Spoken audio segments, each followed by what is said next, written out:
Hey guys, welcome back to my channel Nishkala Shetty. మీకు thumbnail చూస్తుంటే అప్పుడే అర్థమై ఉంటుంది, నేను మినీ ఇండియా న్యూజిలాండ్ అని పెట్టాను కదా. ఇది శాండ్రింగమ్. ఆక్లాండ్లో ఇండియన్ రెస్టారెంట్స్ కానీ స్టోర్స్ కానీ అన్ని ఈ ఏరియాలో దొరుకుతుంది. దీన్ని మినీ ఇండియా అంటారు. అక్కడ మీకు కనిపిస్తుందా పిస్తా హౌస్, దాని పక్కనే ప్యారడైజ్ అడ్వర్టైజ్మెంట్ పెట్టారు, కానీ ప్యారడైజ్ కొంచెం ముందుకెళ్తూ ఉంటుంది. టేస్ట్ సరిగ్గా ఉంటుందా అని అంటే ప్యారడైజ్ అయితే నాకు మంచిగానే అనిపించింది, but depends on the owners అనమాట. మనకి బావర్చి ఇక్కడ ఉంది. బావర్చిలో అయితే ఎప్పుడు ట్రై చేయలేదు. షాపింగ్ టౌన్ కూడా ఉంది, దాంట్లో బాగుంటుందని విన్నా. ఇమిగ్రేషన్ ఇంకా అలాంటి ఏజెన్సీ అవన్నీ ఇక్కడ ఉన్నాయి అన్నమాట. ఈ ఏరియా అంతా మొత్తం ఇండియన్ ఇంకా శ్రీలంకన్ షాప్స్ మిక్స్లో ఉంటాయి. నేను ఎక్కువగా షాప్ చేసేది స్మార్ట్ డీల్ బజార్లో. అది ఒక శ్రీలంకన్ షాప్, కానీ మొత్తం మన తెలుగు సౌత్ ఇండియన్ అన్నీ మిక్స్ చేసి ఉంటాయి. అక్కడ శుబ్ది ఉంది కదా, అదొక బేకరీ అనమాట, దాంట్లో బాగుంటాయి అన్నీ. సో మనమైతే స్మార్ట్ డీల్ బజార్కి వచ్చేసాము. నేనైతే సోనా మసూరి రైస్ అయితే వాడతాను, మా ఇంట్లో కూడా అదే వాడతాం కాబట్టి ఇక్కడ కూడా అదే వాడేదాన్ని. ఇక్కడ ఒక్కటే ఆ బ్రాండ్ దొరుకుతుంది, అలాగా నాకు ఈ షాప్ అలవాటైపోయింది అనమాట. ఇక్కడ చూడండి, అన్ని ఇండియన్ స్నాక్స్ ఉన్నాయి, ఏది దొరకందంటూ ఉండదు, ప్రతి ఒక్కటి ఉన్నాయి. ఇప్పుడు కొత్తగా తెలుగు కంపెనీ వాళ్ళవి కూడా పెట్టారు. చెక్కలు ఇంకా బూందీ, కారపూస, జంతికలు అలా పెట్టారు. నేనైతే చెక్కలు ఇంకా బూందీ తీసుకున్నాను. రెండు చాలా బాగున్నాయి. ఎక్స్పెన్సివ్ కూడా కాదు, ఎందుకంటే ఒక ప్యాకెట్ వచ్చేసి 150 రూపీసే అంతే. అంటే $3 $4 ఉన్నాయి అంతే. బట్ టేస్ట్ కూడా బాగున్నాయి. తెలుగు బ్రాండ్ అయితే నాకు చాలా ఇష్టం, కొత్తగా వచ్చింది ఆ బ్రాండ్ అయితే. తర్వాత నేను ఇప్పుడు మీకు ఫ్రోజన్ వెజిటేబుల్స్ చూపిస్తాను. ఇక్కడ మనకి ఇండియన్ వెజిటేబుల్స్ దొరకవు, ఒకవేళ దొరికినా కూడా చాలా ఎక్స్పెన్సివ్ ఉంటాయి. అందుకే అందరూ ఫ్రోజన్ వెజిటేబుల్స్ వాడతారు. ఒక ప్యాకెట్ 150 రూపీస్ 200 రూపీస్ అలాగ ఉంటాయి.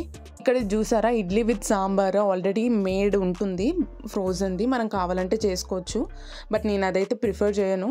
ఇక్కడ మసాలా దోశ, వడ అవన్నీ కూడా ఉన్నాయి అన్నమాట ఇన్స్టంట్గా. నేను దోశ పిండి ఒక్కటైనా తీసుకుంటాను, కానీ ఆల్రెడీ రెడీమేడ్ది అయితే తీసుకోను. ఇక్కడ బెండకాయ ఉంది, అండ్ దొండకాయ ఉంటుంది, కాకరకాయ, ఇవన్నీ ఇక్కడే దొరుకుతాయి. ఆల్రెడీ కట్ చేసి ఫ్రీజ్ చేసేస్తారనమాట. ఇక్కడ పరాటా అలా చాలా దొరుకుతాయి అన్నమాట. మనం ఫ్రీజర్లో పెట్టుకుంటే ఆల్మోస్ట్ లైక్ 8-9 months వరకు ఉంటాయి. ఫ్రోజన్వి తింటే హెల్త్ పాడవుతుంది అని అనుకుంటారు. నేను వచ్చిన కొత్తలో అలానే అనుకునేదాన్ని, బట్ నేను చాలా వీడియోస్ చూసిన తర్వాత ఏమర్థమైందంటే ఫ్రోజన్ది నార్మల్ ఫ్రెష్వి సేమే ఉంటాయి, బట్ కొన్ని మినరల్స్ పోతాయంట. అవి మనం లెమన్ జ్యూస్ యాడ్ చేసుకుంటే సేమ్ అయిపోతుంది అని విన్నాను. మరి ఇక్కడ పొడి, సాల్ట్, టాటా కంపెనీది అవన్నీ ఇక్కడ సెల్ చేస్తారు. అదే కాకుండా నెయ్యి కూడా దొరుకుతుంది.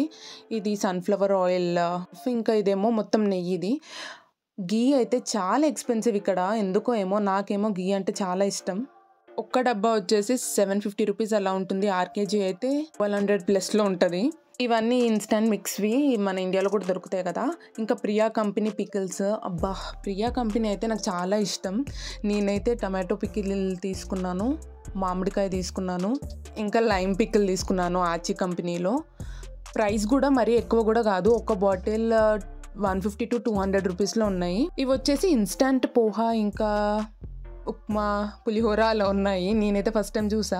ప్రియా కంపెనీ వాళ్ళది buy 1 get 1 ఫ్రీ ఉంటే తీసుకున్న. 150 రూపీస్కి 2 వస్తాయి, బట్ ఇంకా యూస్ చేయలేదు, ఎలా ఉంటాయో తెలీదు.